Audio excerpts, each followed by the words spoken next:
일곱에 관하여 이제 일곱 심판, 이제 두 번째 시간은 죄의 자백에 관해서 한번 공부해 보겠습니다. 죄를 자백하는 것, 이것도 성경적으로는 심판에 해당된다.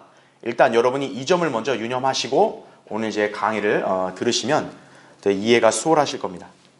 자, 교환을 보세요. 자, 그럼 이번 심판은 누구에 관한 심판이냐? 아들에 관한 심판이다라는 얘기죠. 죄인이 예수 그리스도의 보혈을 믿고 구원받으면 하나님의 아들들이 된다는 점, 우리 누구나 다 알고 있죠, 그렇죠? 에베소 1장 7절, 요한복음 1장 12절, 그렇죠? 예수 그리스도께서는 갈보리에서 모든 죄인들의 죄의 형벌을 위해 대신 심판을 받으셨죠. 그게 우리가 지난 시간에 배웠던 갈보리에서의 죄에 관한 심판이죠.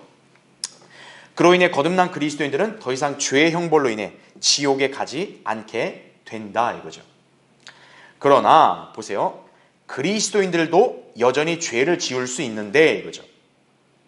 이는 우리가 혼은 구원을 받았지만 아직 육신은 구속받지 못하여 죄가 남아있기 때문이다라는 얘기죠. 자, 어떤 교파나 집단이 오해하는 것이 갈보리 십자가의 구속이 완벽하다 보니까 갈보리 십자가에서 흘리신 그리스도의 보혈을 믿어 구원받은 사람은 이제 완전히 죄가 사라져서 더 이상 죄를 짓지 않는다. 이렇게 오해하는 사람들이 적지 않아요. 많습니다. 근데 그들은 신약 성경에 명확하게 제시되어 있는 이 성도가 죄를 지을 수 있는 이 진리를 완전히 무시해버리는 거예요.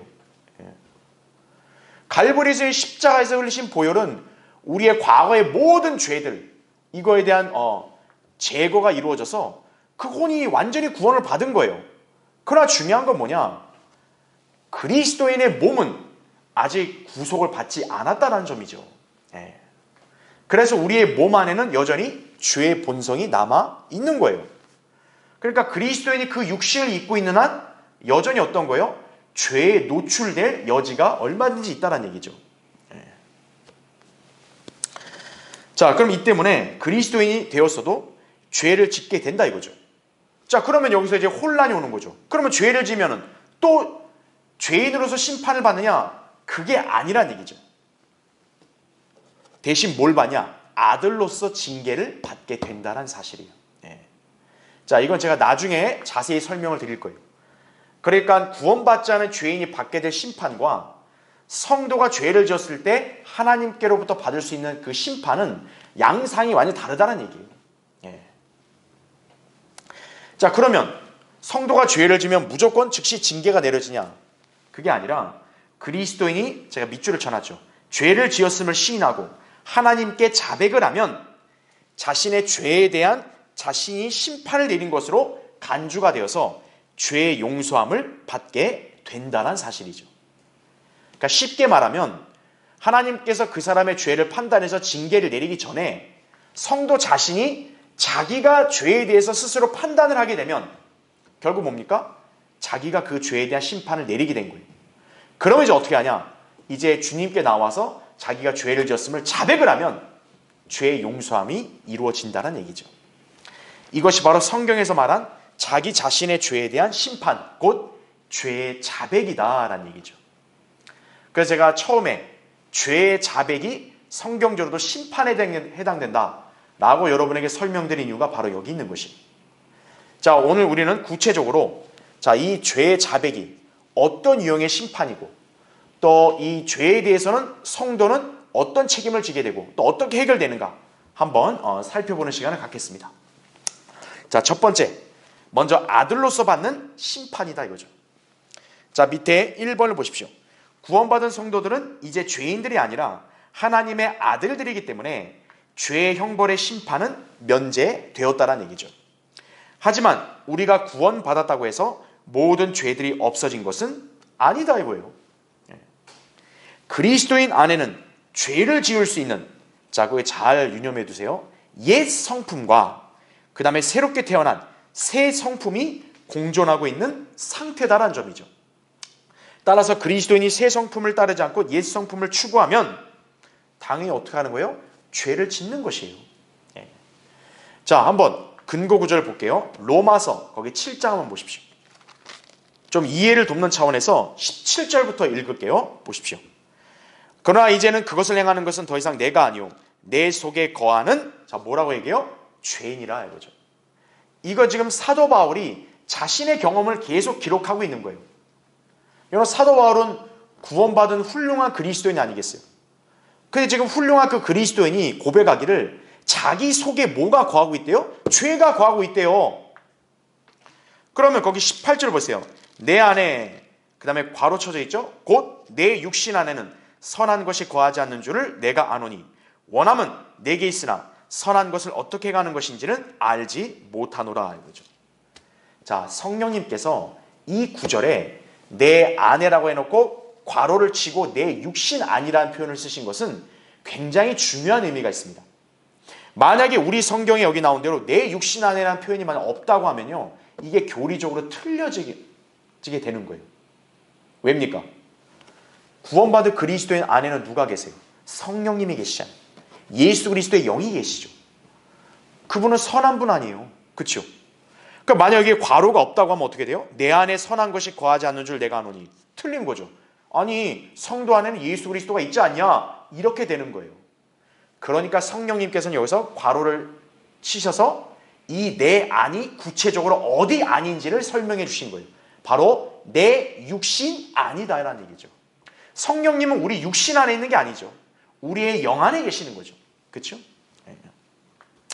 자, 19절. 내가 원하는 선은 행하지 않고 원치 않는 악을 행하는도다. 이제 만일 내가 원치 않는 것을 행하면 그것을 행하는 것은 더 이상 내가 아니요 내 속에 거하는 죄인이라 말씀하는 거죠. 그리스도인은 하나님의 자녀로서 하나님의 성품을 입고 있잖아요. 그럼에도 불구하고 내가 원치 않은 악을 행한다. 이렇게 지금 말씀하고 있는 거예요. 이거는 불가능한 일을 가정에서 상상으로 기록한 게 아니에요. 실제 그런 일이 일어난다 이거예요. 그럼 21절 보십시오. 그래야 내가 한 법을 발견하노니 그것은 내가 선을 행하고자 할 때 악이 나와 함께 있다는 것이라 이거죠. 그러니까 갈보리 십자가를 믿어서 구원받으면 더 이상 죄를 짓지 않는다고 주장하는 자들에게는 굉장히 쇼킹한 말씀인 거죠. 그럼 이게 진리다 이거죠. 구원받은 그리스도인도 어떤 거예요? 악과 선이 함께 있는 거예요. 22절. 내가 속사람을 따라 하나님의 법을 즐거워하나 이거죠. 그리스도인이 선을 추구하는 것은 바로 속사람을 따라 한 거예요. 그런데 23절. 내 지체들 속에 있는 또 하나의 법이 내 생각의 법과 싸워 나를 내 지체들 속에 있는 죄의 법에게로 사로잡아 오는 것을 보는도다 이거죠. 그러니까 바울이 이렇게 한탄하는 거죠. 오 나는 비참한 사람이로다. 누가 이 사망의 몸에서 나를 구해낼 것인가 이거죠. 25절 중요합니다. 예수 그리스도 우리 주를 통하여 하나님께 감사하노라. 그러므로 내 자신이 자 생각으로는 어때요? 하나님의 법을 섬기지만 육신으로는 뭐라 그래요? 죄의 법을 섬기노라 이거죠. 그러니까 그리스도에는 이미 성령님이 내 안에 계시고 새 성품을 입었으니까 생각은 분명히 하나님의 법을 따른다라고 그렇게 여긴다 이거죠. 그렇지만 육신은 어떤 거예요? 그거를 거부하고 죄의 법을 섬기게 한다 이거죠. 결국 그리스도인의 입장에서는 둘 중에 선택을 해야 되는 거예요.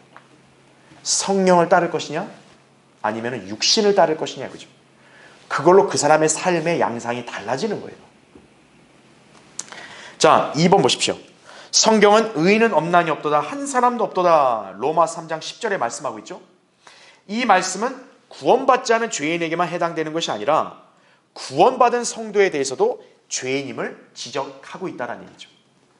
그래서 여러분이 알아야 될 게 뭐냐면 그 사람이 무슨 구원을 받았다 해가지고 그냥 뭐 어떤 초인적인 인간 마치 그냥 엄청난 그런 어떤 도덕성을 단번에 가진 그런 인간으로 바로 바뀌는 게 아니에요.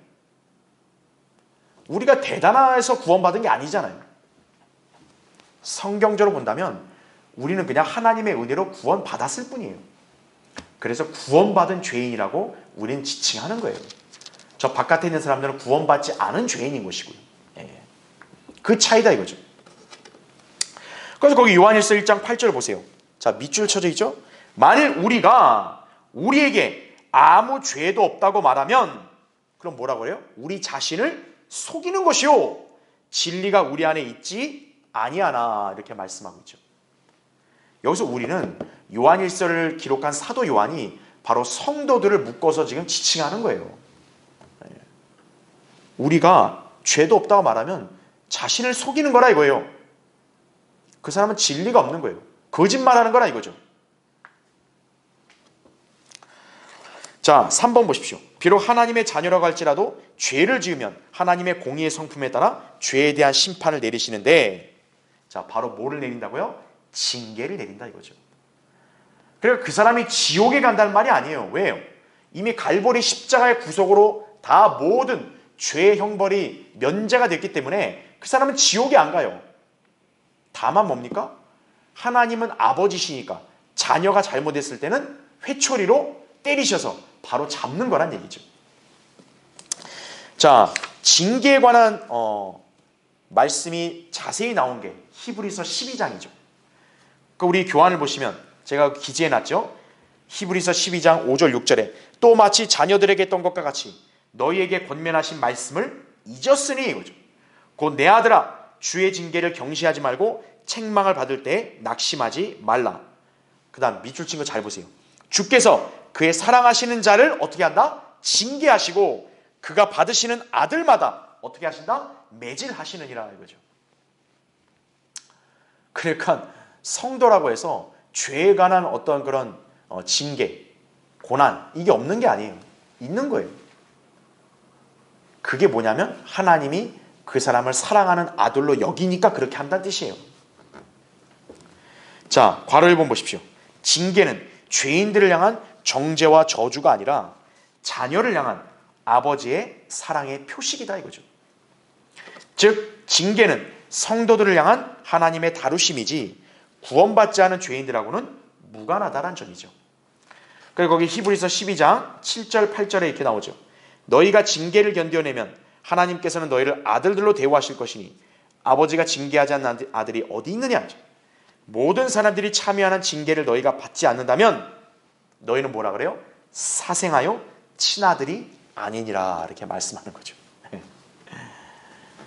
그러니까 구원받은 성도가 이렇게 죄를 짓는 삶을 살아놓고도 하나님 앞에서 어떤 나는 징계나 어떤 고난을 받고 싶지 않다고, 그런 사람은 자기가 사생아되고 싶다는 것과 똑같은 거예요.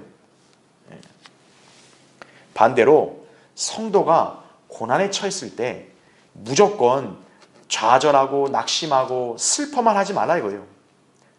하나님에 대해서 원망만 하지 말라 이거예요.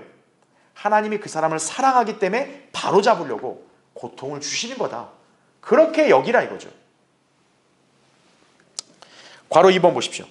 그래서 이 징계라고 우리가 얘기하는 심판은 멸망과 지옥에 대한 것이 아니에요. 하나님이 성도를 징계하는 것은 그 성도를 진멸시키려는 게 아니에요. 다만 이 땅을 살 때 죄의 결과로 인해 당면하는 다양한 고통들을 겪게 하는 것이다 이거죠. 그래서 교환에서 나오잖아요. 예를 들어 질병이나 사고를 통한 육체의 고통, 그렇죠? 사업이나 직장의 어려움, 인생 계획 등의 차질, 또 이외에도 여러 가지 고난이 있는가 하면 급기야 뭐 됐어요? 육신의 죽음에 이를 수도 있다는 점이에요.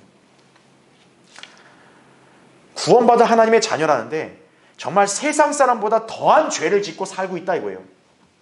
그러면서도 끝까지 돌이키지 않는다 이거죠. 그럼 종국의 하나님께서는 그 사람을 일찍 죽여서 혼을 데려가시는 거예요. 어차피 그 혼은 구원받아 지옥에 가지 않으니까.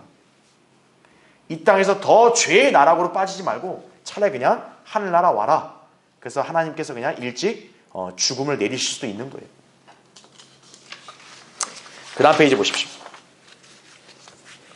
그래서 맨 위에 고린도전서 11장 31절에 이런 말씀이 있죠. 이 때문에 너희 가운데 많은 사람이 약하고 병들었으며 상당수가 잠들었느니라 이렇게 하죠. 성경에서 구원받은 성도의 죽음을 잠으로 이렇게 표현하잖아요. 그렇죠? 자, 그러면 이제 괄호 3번 보십시오. 하나님의 징계는 어떤 형태로도 성도의 파멸이나 불행을 위한 것이 아니라 유익을 위함이다 이거죠. 그러니까 그 사람이 징계로 뭔가 고난을 받고 있다 이거죠. 그러면 그게 그 사람에게는 불행한 게 아니에요. 그 사람에게 오히려 그게 더 유익한 거예요. 시간이 지나고 그 사람이 이제 하나님 앞에 온전히 참회하고 나오면은 오히려 그게 더 유익하게 되는 거예요. 히브리서 12장 10절 11절에 이런 말씀이 있잖아요. 그들은 정녕 자기들이 옳다고 생각한 대로 며칠 동안 우리를 징계하였지만 하나님께서는 우리의 유익을 위하시고 또 우리로 그분의 거룩하심의 참여자들이 되도록 하시느니라. 징계가 당시에는 슬픈 것 같으나 후에 훈련된 자들에게는 화평한 의의 열매를 맺느니라. 이렇게 말씀하는 거죠. 징계 이후에는 그 사람이 더 나아지기 때문에 열매 맺는 삶이 된다는 사실이죠. 자, 그럼 잠깐 여기 한번 볼게요. 자, 우리가 심판이라 했을 때 하나님께서 인간을 심판하실 때는 인간의 신분은 크게 두 가지로 나뉩니다. 먼저 죄인의 신분을 가진 인간을 하나님이 또 심판하신 방법이 있고, 그 다음에 성도죠. 이 성도는 하나님과 이제 아들의 관계로 이렇게 형성이 되죠. 그렇죠? 그래서 자, 하나님과의 관계를 볼 때 이 죄인은 하나님과 아무런 상관이 없어요. 오히려 하나님과 원수지간이죠. 네. 반면에 성도는 뭡니까? 하나님과 아버지, 아들 관계예요. 그렇죠. 그래서 이 관계는 뭡니까? 사랑으로 엮어져 있죠. 하지만 이 원수한테는 뭐겠어요? 네. 적이, 그 다음에 형벌, 이런 거밖에 없다 이거죠. 그렇죠? 그러면 하나님께서 이걸 어떻게 대우하시냐 이거죠. 일단 죄인에 대해서는 하나님이 모든 문제를 구체적으로 다 개입하셔서 일일이 지적하고 징계하고 이렇게 안 하십니다. 왜요? 이 죄인은 하나님과 아무 관계가 아니니까. 그럼 하나님이 이 죄인을 어떻게 대우하냐? 자비와 인내를 베푸시는 거예요. 왜 자비와 인내를 베푸시겠어요? 이 죄인에게는 오직 한 가지만 명령하시는 거예요. 바로 뭐냐? 십자가로 나와서 너의 죄 형벌을 담당하신 그리스도를 구주로 믿으라 이거예요. 그 죄인은 오직 그것만 해야 되는 거예요. 하나님께서 그 죄인이 뭘 하는지 그런 관심이 없어요. 그거 안 하면 아무 소용없기 때문이에요. 그럼 반대로 성도는 뭐냐 이거죠. 성도는 하나님 어떻게 대하냐? 자, 사랑으로 대한다 이거죠. 네. 그런데 만약에 잘못을 범해요. 그럼 하나님 어떻게 합니까? 바로 징계를 한다 이거죠. 징계. 그렇기 때문에 이 징계는 뭡니까? 아버지와 아들 사이의 관계가 돼서 하나님이 우리를 책임져야 될 그런 의무가 있으시는 거예요. 그러니까 자녀가 잘못되게 가면 아버지로서 그 자녀를 바로잡아야 될 책무가 있어요. 바로잡는 방법 중에 하나가 뭐예요? 바로 징계라 이거죠. 그러니까 이 징계에는 뭐 여러분도 아시다시피 뭐 질병도 있을 수 있고, 사고, 때로는 어떤 실직, 그 다음에 사업의 부도, 뭐 가정관계 불화, 여러 가지 유형으로 나타날 수 있다 이거죠. 하나님이 그 사람에게 정신 차리게 하는 거예요. 잘못되게 가고 있으니까. 그렇죠? 자, 그러면 결말은 뭐냐 이거죠. 결말. 죄인이 자비와 인내를 끝까지 거부한다. 그러면 간단해요. 멸망이에요. 바로 지옥이죠. 그렇죠? 반대로 성도는 뭡니까? 성도의 징계를 통해서 나중에 어떻게 하는 거예요? 바로 잡는 거예요. 네. 자, 바로 잡으면 결국 어떻게 됩니까? 그 성도는 이제 유익이 되는 거죠. 네. 유익을 누리게 된다 이거죠. 바로 이 점이에요. 그러니까 하나님의 심판은 이 두 유형의 사람들에게 다른 양상으로 나타난다 이거죠. 네. 그러니까 여러분이 세상 구원받지 않은 사람과 여러분 자신을 비교할 필요 없어요. 왜 난 이렇게 힘들고 저 사람은 막 이렇게 하나님도 안 믿고 저렇게 사는데 왜 말짱하냐? 그렇게 따질 필요 없다 이거죠. 유형이 다른 거다라는 얘기예요. 네. 그렇기 때문에 성도가 징계로 인해 고난과 또 시련을 겪을 때 그것을 이렇게 하나님께 대한 원망과 어떤 슬픔, 좌절 이렇게 나타내지 말고 그냥 감사함으로 아, 나를 사랑하시는구나 이렇게 여기시라는 얘기죠. 그렇죠? 네. 4번에 아들로서의 우리는 율법 아래서 죄의 요구를 이룰 필요는 없으나 은혜 아래서 죄는 반드시 처리해야 한다라는 얘기죠. 로마서 6장 15절에 우리가 율법 아래 있지 아니하고 은혜 아래 있으니 죄를 지어도 된다는 말인가? 결코 그럴 수 없느니라 이거죠. 그러니까 구원받은 사람은 이제 더 이상 죄를 짓지 않는다. 구원받은 사람이 하는 것은 더 이상 죄가 안 된다. 그따위 소리 하는 사람들은 이 구절을 잘 유념해야 되는 거예요. 하나님의 은혜로 우리는 구원을 놀랍게 받았어요. 그렇죠? 근데 그렇다고 해서 그 사람이 멋대로 살아도 된다는 얘기예요? 결코 그럴 수 없느니라 이거죠. 이게 지옥에 안 가니까 내가 뭘 해도 괜찮겠지. 결코 그럴 수 없느니라 이거죠. 하나님은 거룩하신 분으로 죄를 용납하지 않으심을 알아야 한다 이거죠. 예. 자, 그럼 이제 두 번째 보십시오. 죄의 자백은 누구의 책임이라고 거기 나와요? 성도의 책임이다 이거죠. 예. 자, 이게 무슨 말이냐면 이 자세히 설명드리겠지만 자기가 지은 죄에 대해서는 자기가 감당을 해야 되는데 하나님 앞에 그 죄에 대한 처분을 맡기면은 당연히 징계로 고통을 받는 거죠. 근데 자기가 책임을 지게 되면 어떻게 돼요? 하나님 앞에 자기 스스로를 죄인이라고 판단하면서 자백을 하는 거예요. 그러면 하나님이 용서해 주신다는 얘기죠. 자, 구체적으로 보겠습니다. 1번. 성경은 하나님의 자녀가 죄를 지었을 때 어떻게 처신해야 될지를 알려준다는 얘기죠. 자, 그 교환에 기재해 놨는데 고린도전서 11장 31절 32절 말씀이에요. 사실 이 구절이 오늘 우리가 성경 공부하는 이 주제의 핵심 구절이라 보시면 돼요. 그러니까 이 구절을 잘 보셔야 돼요. 자, 제가 밑줄을 쳐놨죠. 만일 우리가 우리 자신을 어떻게 해요? 판단한다면 판단받지 않으리라 이거죠. 자, 여기는 안 나오는데 당연히 누구에게 우리가 판단을 받는 거예요? 하나님께 판단을 받는 거예요. 그러니까 우리 자신을 판단하면 판단받지 않는다 이거죠. 그런데 보세요. 그러나 우리가 판단을 받는 것은 주께 뭘 받는다? 징계를 받는 것이니 이는 우리로 세상과 함께 정죄받지 않게 하려 함이로다 이렇게 말씀하시죠. 그러니까 우리가 판단을 받는다 그러면 어떻게 돼요? 하나님께로부터 판단을 받으면 징계받는 거예요. 그런데 앞에 나온 말씀대로 우리 자신을 판단하면 판단받지 않는다 이렇게 말씀하죠. 자, 괄호 1번 보세요. 판단이란 말은 곧 뭐와 동일한 뜻이라 나와요? 심판과 동일한 뜻이다 이거죠. 말하자면 우리가 자신의 죄들에 대해 판단한다면 역으로 판단받지 않는다는 말이다 이거죠. 따라서 판단한다는 것은 곧 자신의 죄에 대해 스스로 지적을 하고 주님께 자백하는 것을 의미하는 것이다 이거죠. 자, 괄호 2번. 사람들은 흔히 다른 사람들을 판단하기를 잘하는 반면 자신을 돌아보며 판단할 줄을 모른다 이거죠. 예. 그러니까 우리가 익히 아는 속담 격언에도 이런 내용이 많잖아요. 그렇죠? 예. 그러니까 뭐라 그러죠? 똥 묻은 개가 겨 묻은 개 나무란다? 이런 식으로. 그렇죠? 예. 그러니까 남의 어떤 흠에 대해서는 엄청 잘 보여요. 근데 자기 자신의 흠에 대해서는 그렇게 잘 안 본다고요. 예. 그게 어떻게 보면 인간의 본성이죠. 그러나 성도들은 거기 나온 대로 자신을 판단할 수 있어야 한다 그죠? 남을 판단할 시간에요. 자신을 먼저 판단할 수 있어야 돼요. 그러지 않으면 어떻게 됩니까? 주님께서 성도 각인을 판단하시고 심판하시게 된다는 사실이죠. 이것이 바로 성도들 중에서 죄의 징계로 고통받고 있는 이유다라는 점이죠. 그래서 왜 여러분이 항상 매주에 이 예배에 참여해서 설교를 듣고 왜 하나님 앞에 기도를 하고 하느냐 이거예요. 우리 자신을 자꾸 돌아보는 거예요. 말씀에 비춰서. 그래서 우리가 죄를 지었을 때 우리 스스로 판단해서 자백을 하면 하나님 앞에 징계받지 않는다 이거예요. 근데 그렇게 안 하면 징계를 받는 것이죠. 그렇죠? 예. 자, 여기 잠깐 한번 보겠습니다.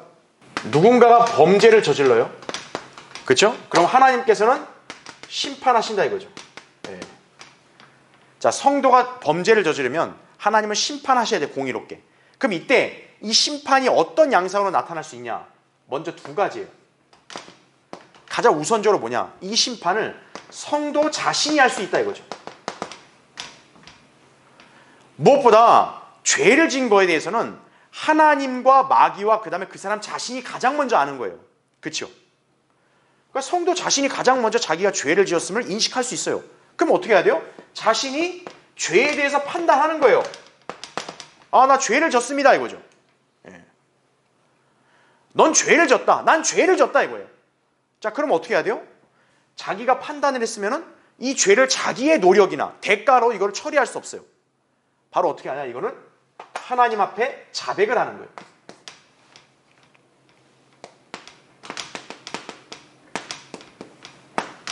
하나님께 자백을 한다 이거죠. 바로 있는 그대로 숨기는 게 아니라 죄를 자백하는 거예요. 그러면 잠언 28장 13절 말씀에 따라서 하나님은 어떻게 하냐? 자비를 베푸시고 용서해 주신다라고 그렇게 말씀하셨다는 얘기죠.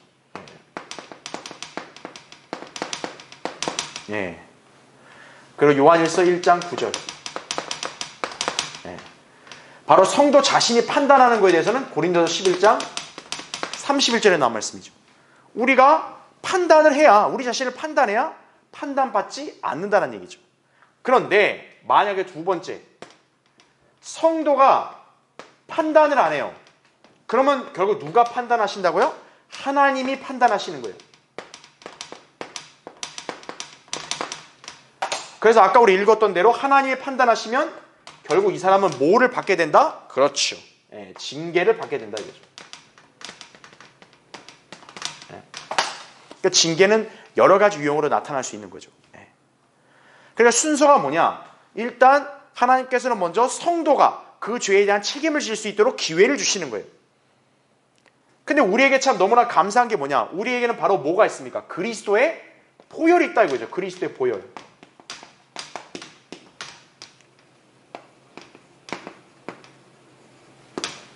그리스도의 보혈에 의지해서 우리가 죄를 자백하면 용서해 주시는 거예요. 이것만큼 놀랍고 기쁜 일이 어디 있어요? 감사한 일이 어디 있어요? 근데 이런 특권을 그냥 애써 무시해버리고 아무렇지 않게 산다 이거예요. 그러면 결국 하나님이 그 사람을 판단하신다 이거죠. 그 하나님의 징계는 엄청 아프고 쓰리고 고통스럽다는 점을 아셔야 돼요. 그러니까 자백하지 않고 자기 잘났다고 살게 되면 그 고통을 자초하는 거예요. 우리는 그런 삶을 살면 안 된다 이거죠. 그렇죠?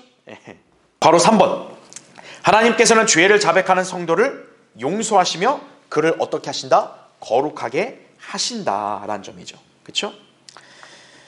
자, 그래서 요한일서 거기 1장 9절 나오죠. 우리가 우리 죄들을 자백하면 뭐라 그래요? 그는 신실하시고 의로우셔서 우리 죄들을 어떻게 하신다? 용서하시며 모든 불의에서 우리를 깨끗하게 하시느니라 이렇게 말씀하는 거죠. 그러니까 죄를 자백하는 게 이토록 중요하고 우리에게 너무나 놀라운 은혜가 되는 말씀인 거예요. 하나님께서 용서하신다 이거예요. 자, 2번 보십시오. 구원받고 나서 잘못을 저질렀다 이거예요. 우리 뭔가를 해야 돼요. 그것은 우리의 죄들을 심판하고 죄들을 자백하는 것이다 이거죠. 자, 제가 밑줄을 쳐놨죠. 성도가 죄를 자백하는 것은 지옥의 두려움이 아니라 자, 뭡니까? 하나님과의 교제를 회복하기 위함이다라는 얘기죠. 누구든지 죄에 연루되어 있으면 하나님과의 교제는 즉각 어떻게 돼요? 단절된다는 사실이죠. 이사야 59장 1절 2절, 시편 66편 18절을 참조해 보면 우리의 마음에 죄악이 있다 이거예요. 또 우리가 죄를 지었다 이거죠. 그러면 하나님과 우리 사이에 장벽이 생긴다 이거죠. 하나님이 기도를 듣지 않으신다고 그렇게 말씀하고 있는 거예요. 여러분, 성도가 하나님과 기도로 교제가 안 된다 이거예요. 주님께로부터 기도응답을 받지 못한다 이거죠. 아니, 그것만큼 비참한 삶이 어디 있어요? 그렇죠? 이 땅에서 비참한 삶을 살고 싶은가 이거예요. 그러길 원치 않는다면 자신을 돌아보고 죄에 대해서는 스스로 판단하고 자백하라 이거죠. 하나님이 용서해 주신다 이거죠. 자, 잠깐 우리 요한일서 1장 한번 보십시오. 5절부터 제가 읽을 텐데 여러분도 너무나 익숙하게 잘 알고 있는 말씀이지만 그만큼 중요하니까 항상 읽을 때마다 잘 유념하셔야 돼요. 자, 1장 5절 보세요. 그러므로 우리가 그에 관하여 듣고 너희에게 전하는 말이 이것이니 곧 하나님은 빛이시요 그분 안에는 어두움이 전혀 없다는 것이라 나오죠. 그러니까 하나님의 자녀는 그 빛을 소유하고 있는 거기 때문에 밝다 이거죠. 근데 6절 보세요. 만일 우리가 하나님과 교제가 있다 하면서 어둠 가운데 행하면 우리가 거짓말하는 것이며 진리를 행하지 아니하는 것이라 이렇게 나오죠. 그러니까 성도는 빛 가운데로 계속 걸어가야 돼요. 근데 성도가 어둠 가운데 행하고 있다 이거예요. 그럼 지금 그 사람은 빛이신 하나님과 가까이 있지 않는 거예요. 그러니까 교제가 안 되는 거죠. 근데 7절 보세요. 그러나 그분이 빛 가운데 계신 것 같이 우리도 빛 가운데 행하면 우리가 서로 간에 교제가 있게 되고 그의 아들 예수 그리스도의 피가 우리를 모든 죄에서 어떻게 한다? 깨끗하게 하시느니라 이거죠. 바로 이거예요. 예수 그리스도의 피가 우리를 모든 죄에서 깨끗하게 하면 다시 우리는 빛 가운데 행할 수 있다 이거죠. 그럼 하나님과 이제 교제가 되는 거예요. 8절 만약 우리가 우리에게 아무 죄도 없다고 말하면 우리 자신을 속이는 것이요 진리가 우리 안에 있지 아니하나 우리가 우리 죄들을 자백하면 그는 신실하시고 의로우셔서 우리 죄들을 용서하시며 모든 불의에서 우리를 깨끗하게 하시느니라. 만약 우리가 죄를 짓지 아니하였다고 말하면 우리는 그분을 거짓말쟁이로 만드는 것이요 그분의 말씀이 우리 안에 있지 아니하니라 이거죠. 구원받은 사람은 더 이상 죄를 안 짓는다고, 죄를 짓지 않고 산다고 그렇게 주장하는 사람들은 하나님을 거짓말쟁이로 그렇게 매도하는 작자들이에요. 하나님을 모독하는 거죠. 그렇죠? 자, 맨 밑에 3번 하나님의 거룩하신 성품에 참여, 그리스도의 장성한 분량의 이름, 또 하나님과의 막힘없는 교제, 또 성령으로 충만한 생활. 자, 이런 것들은 아들로서 행해야 될 우리의 책임이다 이거죠. 그러니까 구원받은 것이 그 사람의 인생의 절정이 아니에요. 구원은 하나님과의 관계에서 이제 새로운 시작이에요. 출발이에요. 그럼 그 사람을 하나님께서 왜 구원해 주시고 그 사람 왜 하나님의 자녀가 됐냐 이거예요. 이제 남은 생을 이렇게 살아야 된다 이거예요. 그런 책임이 있다 이거죠. 따라서 그리스도인이 풍성한 영적 삶을 원한다면 무엇보다 자신과 주님과의 관계를 가로막는 죄들이 있는지를 항상 성찰해야 한다 이거죠. 십자가 운운하면서 자기를 정당화시키고 그러면 안 돼요. 그런 사람은 자기 착각에 빠지는 거예요. 나 하나님과 교제가 있다 이거예요. 근데 그 사람은 지금 어두움 가운데 있는 거예요. 아까 요한일서 1장 6절에 말씀하신 대로. 자, 다음 페이지 보십시오. 자, 세 번째. 죄들을 정결케 하는 뭐요? 그리스도의 보혈이다 이거죠. 우린 그리스도의 보혈로 구속받았죠. 그리스도의 보혈은 지금도 어떤 거예요? 구원받은 성도의 죄들을 깨끗이 씻을 수가 있다는 사실이죠. 자, 그래서 1번 우리는 예수 그리스도의 보혈을 통해 구속 곧 죄들의 용서함을 받았다. 방금 제가 설명했죠. 비단 과거에 구원받았을 때 일회성에 그치는 것이 아니라 지금도 그분의 보혈을 통해 죄를 자백하면 용서받고 죄들이 깨끗이 처리가 된다는 사실이죠. 아까 우리 읽었던 요한일서 1장 7절이죠. 자, 밑에 괄호 1번 하나님은 빛이시죠. 그러나 죄는 마귀에게 속한 것으로 죄는 어둠 가운데 있게 된다 이거죠. 성도가 비록 하나님의 자녀로서 빛의 자녀가 되었지만 죄를 짓게 되면 그 사람은 어둠에 속하여 하나님과의 교제가 단절되는 것이다 이거죠. 아까 제가 설명한 요한일서 1장 6절이 바로 여기 해당되는 거예요. 괄호 2번 예수 그리스도의 피는 과거의 죄뿐만 아니라 현재의 삶에 있어서도 죄들을 깨끗게 할 수 있다는 얘기죠. 이에 성도가 죄들을 자백하면서 그 피를 자신에게 적용시킨다면 주님께서 그 사람을 용서해 주시고 그는 주님과의 교제를 회복할 수 있는 것이라는 얘기죠. 그러니까 여러분은 놀라운 은혜와 특권을 지녔다는 걸 꼭 아셔야 돼요. 나에게는 그리스도의 보혈이 있구나 이거죠. 비록 내가 실수하고 내가 부주의하고 잘못을 해서 죄를 지었어도 하나님은 나의 그런 연약함을 또 이렇게 알아주시기 때문에 내가 자백하면 자비를 베푸시고 또 그리스도의 보혈로 나를 깨끗하게 해주신다 이거죠. 이런 특권을 왜 향유하지 못하냐 이거죠. 그렇죠? 그러면 안 되죠. 자, 밑에 2번 구원받은 그리스도인은 이전 구약의 어느 성도들과 달리 양심이 정결케 되어 하나님께 직접 나아갈 수 있고 그분을 섬길 수 있다 이거죠. 이것은 다름 아닌 주님의 보혈이 우리를 정결하게 하기 때문에 가능한 일이다 이거죠. 그래서 거기 히브리서 9장 14절 나오죠. 하물며 영원하신 성령을 통하여 흠없는 자신을 하나님께 드린 그리스도의 피가 어찌 죽은 행실에서 너의 양심을 정결케 하여 살아계신 하나님을 섬기게 하지 못하겠느냐 이거죠. 왜 신약 성도들은 이렇게 주님 앞에 언제든 나아가 경배드릴 수 있냐 이거예요. 바로 흠없는 자신을 하나님께 드린 그 그리스도, 그분께서 화목제물이 되시고 또 그분이 흘리신 피가 현재도 동일한 효력으로 역사하기 때문에 그 피로 우리는 깨끗이 되어서 주님께 나아갈 수 있다 이거죠. 여러분 오늘 이 자리에 와서 경배드리고 주님 섬길 수 있는 거 그리스도의 보혈의 그런 역사 때문에 가능하다는 거 아셔야 돼요. 자, 이제 결론적으로 죄인으로서 우리 죄는 이미 십자가 위에서 용서가 되었죠. 믿음으로 그 사실을 받아들이기만 하면 된다 이거죠. 하지만 하나님의 아들들임에도 여전히 우리 안에는 죄가 남아있죠. 물론 이 죄는 우리를 지옥의 영벌에 처하게 하진 않지만 자백하지 않으면 용서받지 못하여 주님께 징계를 받게 된다 이거죠. 그뿐만 아니라 기도응답도 안 되고 영적으로 무기력해져서 아무것도 하지 못하게 되면 나중에는 주님께 받을 상도 없게 되는 거예요. 아, 비참하지 않나요? 지옥에만 안 가는 거지 그 사람의 모든 인생은요 가장 비참한 사람은 남게 되는 거예요. 자, 밑줄 친 거. 따라서 그리스도인은 이 땅에서 주님께 칭찬받는 삶을 살기 위해서 반드시 자신을 심판할 수 있어야 한다 이거죠. 그리고 주님께서 주신 위대한 약속에 따라 죄를 자백하면 반드시 용서받고 주님과의 교제가 회복되며 승리의 삶을 영위할 수 있는 것이다 이거죠. 이것이 성도의 자세임을 우린 잘 유념해야 한다는 얘기죠. 그렇죠? 자, 다음 시간에 또 다른 주제 하겠습니다.